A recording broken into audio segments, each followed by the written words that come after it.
One way we can think about synthesis, particularly with literature, is considering how different literary elements relate to and act on each other.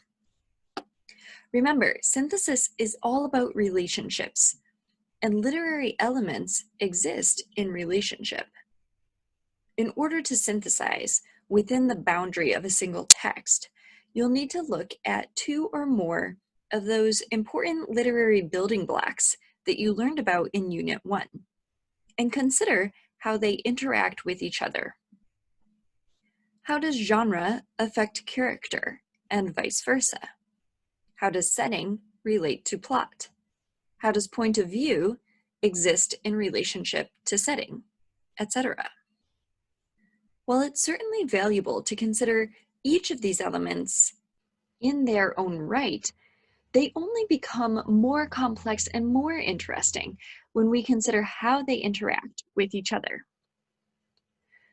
Your assignment is to choose two literary elements from Unit 1 and to write a close reading synthesis of the text that's been chosen for you, in which you explore how the two concepts affect, connect to, and influence each other.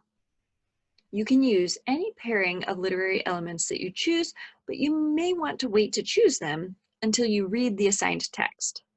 See what stands out to you, notice what you notice as you read, and let that guide you as you make your choices. You'll end your synthesis with two things. First, an interpretive idea.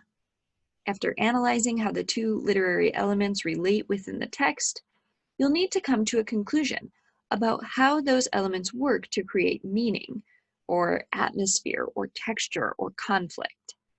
You'll state your synthesized idea in 1 or 2 sentences.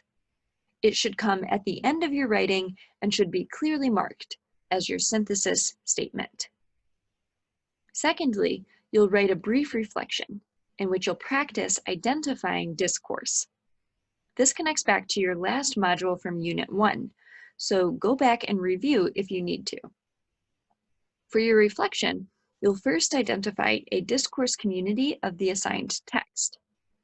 Then, identify and describe a dominant discourse, and note which details from the text support your conclusion. Finally, identify and describe a subversive discourse you notice, and again, provide support from the text.